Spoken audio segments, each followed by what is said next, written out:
क्रमण। बात समझ में आ गई? ठीक है, तो यहाँ पे सुन लो कितने ऊर्जा स्तर हैं, 4 ऊर्जा स्तर हैं। ठीक है, अपने लोगों ने 4 लाइनें बना ली इस टाइप से, ये 4 ऊर्जा स्तर बना ली अपने लोगों ने, 1 2 3 और ये हो गया 4 ऊर्जा, ये इसी तरीके से बनाए जाते हैं। ठीक है, 4 ऊर्जा स्तर हो गए।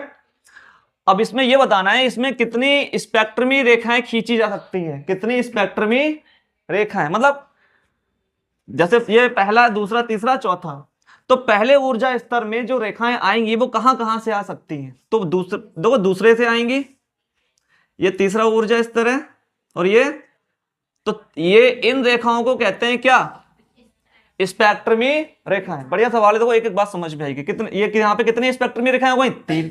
अभी और क्या क्या और कितनी हो सकती है, देखो एक यहां से ये, ठीक है। अब यहाँ पे तो और कहीं से आ नहीं सकती, अब यहाँ पे आ जाओ। अब यहाँ पे स्पेक्ट्रमी रेखाएं कहां कहां से आ सकती है, एक तो तीसरे से आ सकती है और एक ये चौथे से। क्या इतनी बात समझ में आ गई? कितनी रेखाएं हो गई बेटा, अभी 5 हो गई टोटल। कितनी हो गई, 5। अब यहाँ पे और कहीं से आ सकती है, नहीं आ सकती। अब आ जाओ यहाँ पर, यहाँ पे कितनी आ सकती है, केवल एक आएगी। यहां से देखिए चौथे ऊर्जा स्तर से, इनको कहते हैं स्पेक्ट्रमी रेखाएं। गिन लीजिए कितनी है, 1 2 3 4 5 6, तो टोटल स्पेक्ट्रमी रेखाएं कितनी है, 6 स्पेक्ट्रमी रेखाएं। क्या बात समझ में आ गई? एक तो आप ऐसे लिख के आ सकते हो विद डायग्राम, अगर डायग्राम नहीं बना पा रहा, नहीं समझ पा रहे, तो इसके लिए एक फॉर्मूला भी है, तो लिखते हैं यहाँ पे।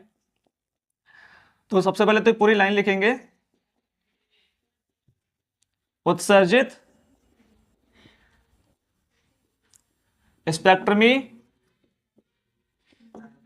रेखाओं की संख्या, इसका फॉर्मूला बेटा होता है equal to n into bracket में n-1/2, n इंटू n-1/2। अब ये n क्या है, n देखो ये है, कितने ऊर्जा स्तर हैं, ऊर्जा स्तरों की संख्या को n से लिखते हैं। कितने हैं यहाँ पे, 4, तो n की जगह 4 अप्लाई करा दीजिए, तो 4 तो लिख ही दिया, ब्रैकेट में 4 - 1 अपॉन में कितना 2, तो 4 इंटू 4 - 1 कितना 3 अपॉन में कितना 2, 2 से कट कर दो कितना आएगा 2, और 2 और 3 की मल्टीप्लाई 6। आप ऐसे भी सॉल्व कर सकते हो, दोनों तरीके ठीक है।